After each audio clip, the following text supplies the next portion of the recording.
வணக்கம், வாழ்க வளமுடன்.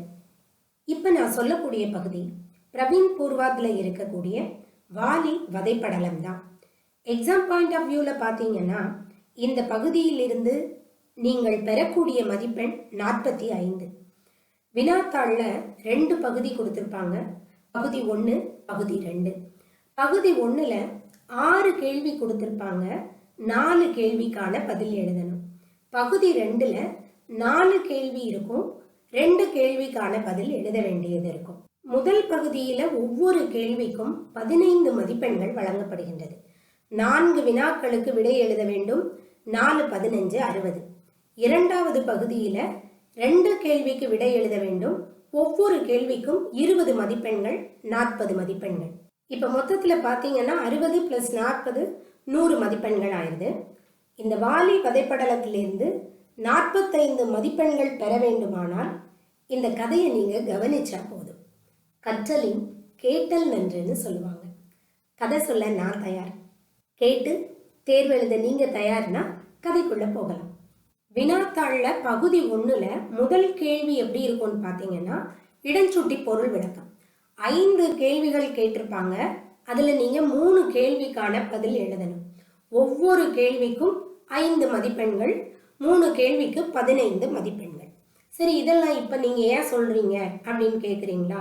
இப்போ நான் கதை சொல்ல போகிறேன்ல, கதை சொல்லும் பொழுதே இடையிடையில் இந்த இடஞ்சுட்டி பொருள் விளக்கத்திற்கான வரிகளையும் சொல்லிக்கொண்டே வருவேன், அதற்கான பொருளையும் நான் கொடுத்துருவேன். சரிங்களா? அதை மட்டும் நீங்கள் கவனிச்சுட்டா போதும், இடஞ்சுட்டி பொருள் விளக்கத்தை ரொம்ப அழகாக எழுதிடலாம். ஏன்னா இதில் பெருசாக ஒன்றும் கஷ்டம் ஒன்றும் கிடையாது. இந்த வரிகள் எந்த பகுதியில் இருந்து கொடுக்கப்பட்டுள்ளது, யாரால் சொல்லப்பட்டது, இந்த வரிகளின் பொருள் என்ன, இதை தான் நம்ம அதில் எழுத போகிறோம். எளிதாக 15 மதிப்பெண்கள் பெற்றுவிடலாம். ராமாயணம் இது வால்மீகி முனிவரால் இயற்றப்பட்டது. நமது கம்பரோ வால்மீகி முனிவரின் ராமாயணத்தை அடிப்படையாக, ஆதாரமாக, மூலமாக கொண்டு தமிழில் ராமாயணத்தை இயற்றுகின்றார். அதை நாமும் கம்பரின் பெயர் கொண்டே கம்பராமாயணம் என்று அழைக்கின்றோம். வால்மீகி ராமாயணத்தை அப்படியே கம்பர் தமிழில் எழுதவில்லை. நாம் வாழும் இடத்திற்கு ஏற்றாற்போல், சூழ்நிலைக்கு ஏற்றாற்போல், பண்பாட்டிற்கு ஏற்றாற்போல் வால்மீகி ராமாயணத்தை மொழி மாற்றம் செய்யாமல், நல்லா கவனிச்சுக்கோங்க, மொழி மாற்றம் செய்யாமல் உருமாற்றம், இடமாற்றம், பண்பாட்டு மாற்றத்தை புகுத்தி இருக்கின்றார் கம்பர். கம்பராமாயணத்தில் 6 காண்டங்களும் 123 படலங்களும் உள்ளன. இதில் நம் பாடப்பகுதியாகிய வாலி வதைப்படலம் 4வது காண்டமாகிய கிஷ்கிந்தா காண்டத்தில் வருகின்றது. ராமாயணத்தில் கம்பன் படைத்த அத்தனை பாத்திரங்களிலும் மிகச்சிறந்த வீரனாக காட்டப்பட்டிருப்பவன் வாலி. வாலி யார் தெரியுமா? கிஷ்கிந்தைன்னு ஒரு நகரம் இருக்கு, அந்த நகரத்தின் அரசன் தான் இந்த வாலி. அந்த நாட்டிலேயே, அதாவது அந்த கிஷ்கிந்தையிலேயே தசரதனை பற்றியும், ராமனை பற்றியும், அயோத்தியை பற்றியும் முழுமையாக அறிந்த ஒரே நபர் வாலிதான். அரசனாகிய வாலி ராமனை பற்றி நிறைய கேள்விப்படுறான். விஸ்வாமித்திரரின் யாகத்தை பாதுகாக்கிறதுக்காக அரக்கிகளை கொன்னது, சீதைக்காக வில்ல உடைச்சது, பரசுராமரின் வில்லை வளைத்தது, இந்த மாதிரி வீரதீர செயல்களா கேள்விப்பட்டுக்கிட்டு இருக்கிற வாலி இறுதியாக ஒரு விஷயத்தை கேள்விப்படுறான். என்னன்னா, பரதனுக்காக தன்னுடைய நாட்டையும் கொடுத்து விட்டு சீதை தம்பி லக்ஷ்மணனுடன் அவன் காட்டுக்கு போயிட்டாங்கிறது தான். இதை கேட்டதுக்கு அப்புறம் வாலியினுடைய நிலைமை என்னன்னா, ராமன் மீது அன்பு, பக்தி, காதல் கொண்டவனாக மாறுகின்றான் வாலி. இது ஒரு பக்கம் இருக்கட்டும். இன்னொரு பக்கம் பார்த்தீங்க அப்படின்னு சொன்னா, சீதையை ராவணன் கடத்திட்டு போயிடுறான். சீதையை தேடி ராமனும் லக்ஷ்மணனும் காடு மலையெல்லாம் அலைஞ்சுக்கிட்டு இருக்கிறாங்க. அப்படி வரக்கூடிய அவங்கள 2 வானரர்கள், அது வேற யாரும் இல்லை, சுக்ரீவனும் ஹனுமனும் பார்க்குறாங்க. சுக்ரீவனுக்கு பயங்கர பயமா போயிருது. ஹனுமன் கிட்ட சொல்றான், ஹனுமா, இவங்க 2 பேரையும் பாரு, மிகப்பெரிய வீரர்கள் மாதிரி இருக்கிறாங்க.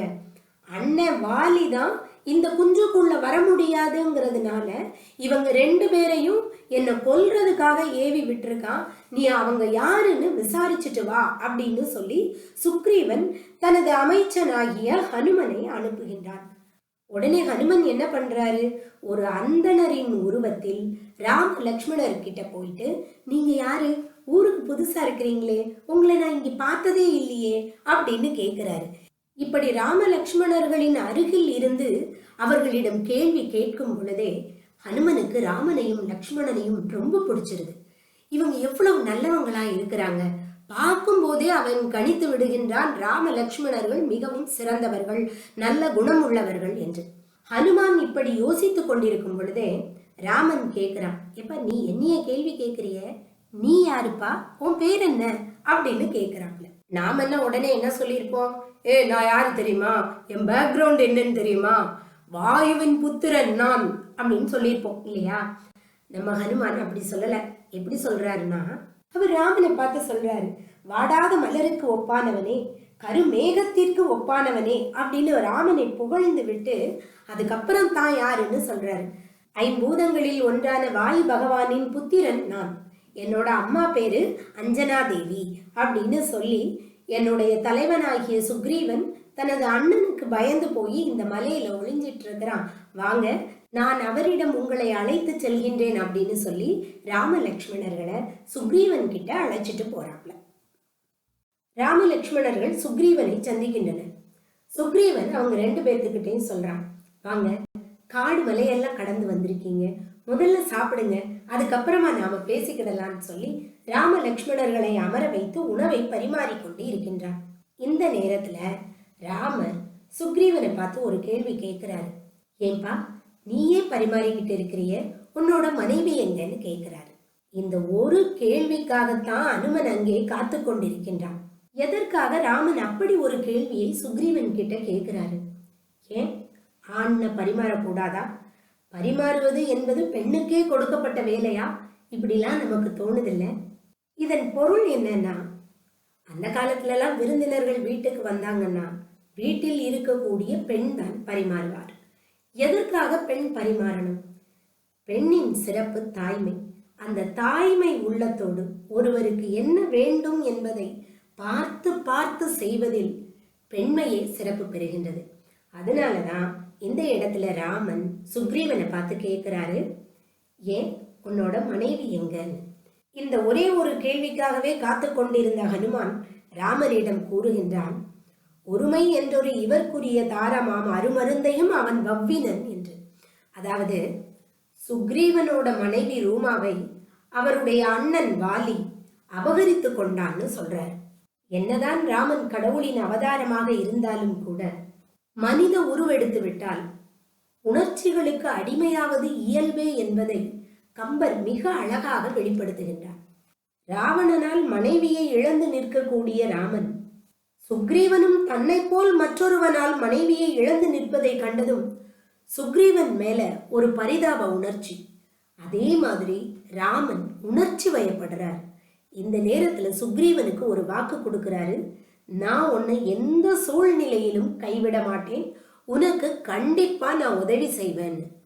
கம்பர் ரொம்ப அழகா சொல்றாரு, மற்ற இனி உரைப்பது என்னே, வானிடை மண்ணில் நின்னை செற்றவர் என்னை செற்றார், தீயரே எனினும் உன்னோடு உற்றவர் எனக்கும் உற்றார், உன் கிளை எனது, என் காதல் சுற்றம் உன் சுற்றம், நீ என் இன்னுயிர் துணைவன்கிறார். சுக்ரீவனிடம் உன்னை நான் கண்டிப்பாக காப்பாற்றுவேன்னு உறுதிமொழி கொடுக்கக்கூடிய ராமன் ஹனுமனை ஒரு பார்வை பார்க்கிறான். ஏன்பா நீ வாயுவின் மைந்தன் தானே, நீ ஏன் சுக்ரீவனுக்கு உதவி செய்யலங்கிற மாதிரி இருக்குது ராமனின் பார்வை. இந்த பார்வையின் பொருளை புரிந்து கொள்ளுகின்ற ஹனுமான் பதறி போய் ராமன் கிட்ட சொல்றாப்ல, ராமா நீ என்னை அப்படி பார்க்காத, எங்க அப்பாவே வாலிக்கு முன்னாடி போக முடியாது. கம்பர் ரொம்ப அழகா சொல்றாரு, கால் செலாது அவன் முன்னர் கந்தவேள் வேல் செலாது அவன் மார்பில், வென்றியான் வால் செலாத வாய் அல்லது ராவணன் கோல் செலாது அவன் குடை செலாது. அதாவது கால்னா காற்று, காற்றானது வாலிக்கு முன்னாடி போக முடியாதாம். முருகப்பெருமான் கையில் இருக்கக்கூடிய வேலால் கூட வாலியை துளைக்க முடியாதாம். அதேபோல் வாலியின் வாள் செல்லக்கூடிய இடத்திற்கு கூட ராவணன் போக மாட்டான்னு ஹனுமன் ஞாபகப்படுத்துறாரு. ராவணனை ஞாபகப்படுத்தினாதான் வாலி மேல அதிகமா ராமன் கோபப்படுவாருங்கிறது ஒரு சிறந்த அமைச்சனாகிய அனுமனின் எண்ணம். அதனாலதான் இந்த இடத்துல ஹனுமன் ராவணனை ஞாபகப்படுத்துறார். இது மட்டும் அவர் சொல்லிட்டு விட்டுறல, பாரிடந்த வெம்பன்றியும் பண்டை நாள் நீர் கடைந்த பேராமையும் நேருளான் மார்புக்கு இடந்த மாயனினும் மற்றவன் தார் கிடந்த தோல் தகைய வல்லதோங்கிறாரு. அதாவது பஞ்சிங்கிறது வராக அவதாரம், ஆமைங்கிறது கூர்ம அவதாரம், மார்பு இடந்த மா அப்படிங்கிறது நரசிம்ம அவதாரம். இந்த 3 அவதாரமும் ஒன்னா போனா கூட வாலியை கொல்லுவது மிகவும் கடினம் அப்படின்னு சொல்லக்கூடிய ஹனுமான் இன்னொரு விஷயத்தையும் ராமனுக்கு தெளிவுபடுத்துறார். வாலியை நேரடியாக எதிர்த்து நின்று போர் செய்யக்கூடிய வீரனின் பாதி பலம் வாலிக்கு சென்று விடுங்கிற உண்மையவும் ஹனுமன் ராமனுக்கு சொல்லுகின்றான். இதை கேட்டதிலிருந்து ராமனும் மற்றவர்களும் வாலியை நேரடியாக எதிர்க்காமல் மறைந்திருந்து தாக்குவது என்ற முடிவுக்கு வந்து விடுகின்றார்கள். இதனால் தான் ராமன் மறைந்திருந்து வாலியை கொல்லுகின்றார். ராமன் சுக்ரீவனை கூப்பிட்டு சொல்றான், சுக்ரீவா, நீ போய் உன் அண்ணன் வாலியை சண்டைக்கு கூப்பிடு. நீங்க 2 பேரும் சண்டை போடும்போது நான் வாலியை கொன்னுருதேங்கிறான். இதை கேட்கக்கூடிய சுக்ரீவன் ராமர் கிட்ட சொல்றான், ராமா, இவ்வளவு நேரம் என் அண்ணன் வாலியினுடைய பெருமை என்ன, திறமை என்ன, வலிமை என்னங்கிறத அனுமன் சொன்னான். அதெல்லாம் நீ கேட்டுக்கிட்டு இருந்த, அது சரிதான். இப்போ உன் திறமை என்னங்கிறத நீ எனக்கு நிரூபி. அதற்கப்புறம்தான் உன்னால வாலியை கொல்ல முடியுமா முடியாதாங்கிறத நான் தீர்மானிக்க முடியும் அப்படின்னு சொல்றாப்ல. இந்த நேரத்துல ராமனின் திறமையை நிரூபிப்பதற்காக ராமனுக்கு ஒரு போட்டி வைக்கப்படுகின்றது. அது என்னன்னா, 7 பனைமரங்கள் ஒரே வரிசையில நிக்குது. அந்த 7 பனைமரங்களையும் ராமன் தனது ஒரே அம்பால் வீழ்த்த வேண்டும்ங்கிறது தான். ராமன் தன்னுடைய வில்லை எடுத்து நாணை ஏற்றி அந்த 7 பனைமரங்களையும் ஒரே அம்புல தகர்க்கிறார். இதை பார்க்கின்ற சுக்ரீவன் அளவு கடந்த மகிழ்ச்சி அடைகின்றான். வாலியை கொல்லுவதற்கு மிகச்சிறந்த வீரன் கிடைத்து விட்டான் என்று சந்தோஷப்படுகின்றான். 7 பனைமரங்களையும் ராமன் வீழ்த்துவதை பார்க்கக்கூடிய சுக்ரீவன் மிகுந்த மகிழ்ச்சி அடைந்து ராமன் கிட்ட சொல்றான், நீ மிகச்சிறந்த வீரன் தான், உன்னால எங்க அண்ணன் வாலிய கண்டிப்பா கொல்ல முடியும்னு நான் நம்புறேன். இப்ப நீ சொல்லு, நான் என்ன செய்யணும்னு கேட்கிறான். உடனே ராமர் சொல்றாரு சுக்ரீவன் கிட்ட, நீ கிஷ்கிந்தைக்கு போய் உங்க அண்ணன் வாலிய வலிய சண்டைக்கு கூப்பிடு. நீங்க 2 பேரும் சண்டை போடும்போது நான் சரியான நேரம் பார்த்து வாலிய நான் கொன்னுருதேன்னு சொல்றாரு. ராமன் சொல்றத ஒத்துக்கக்கூடிய சுக்ரீவன் கிஷ்கிந்தைக்கு போய் அண்ணனை சண்டைக்கு கூப்பிடுறதுக்கு தயாரா இருக்கிறான். மிகச்சிறந்த வீரனான வாலியால் சுக்ரீவன் இருக்கிற இடத்துல ஏன் கொல்ல முடியலன்னு நமக்கு எல்லாம் ஒரு சந்தேகம் வரும் இல்லையா? இப்ப சுக்ரீவனும் அவனது அமைச்சர்களும் இருக்கக்கூடிய இடம் எதுன்னா, மதங்க முனிவரினுடைய ஆசிரமம் இருக்கக்கூடிய ரிஷ்யமுக குன்று. எதற்காக இந்த குன்றுக்கு வாலியால வர முடியலன்னா, ஒரு தடவை ஒரு அரக்கன் கூட சண்டை போட்டுட்டு இருக்கும் போது என்ன செஞ்சிருப்பான், வாலி அந்த அரக்கனை கொன்னு தூர தூக்கி வீசியிருப்பான். அப்படி வீசப்பட்ட அரக்கனின் இறந்த உடலானது மதங்க முனிவரோட ஆசிரமத்துல விழுந்துருது. அந்த அரக்கனின் ரத்தம் பட்டதுனால மதங்க முனிவருக்கு ரொம்ப கோபம் வாலிக்கு ஒரு சாபம் கொடுக்கிறாரு. எப்பவாவது நீ ரிஷியமுக குன்றுக்கு வந்தால் உனக்கு இறப்பு நிச்சயம் அப்படின்னு சொல்லி. இதுக்கு பயப்படுகின்ற வாலி இந்த குன்றுக்கு வரமாட்டான். இதனாலதான் சுக்ரீவனும் அவனது அமைச்சர்களும் இந்த ரிஷியமுக குன்றுல வாழ்ந்துட்டு இருக்கிறாங்க. இப்போ ராம லக்ஷ்மணர்களின் துணையோடு கிஷ்கிந்தைக்கு செல்வதற்கு தயாராய் இருக்கிறாங்க.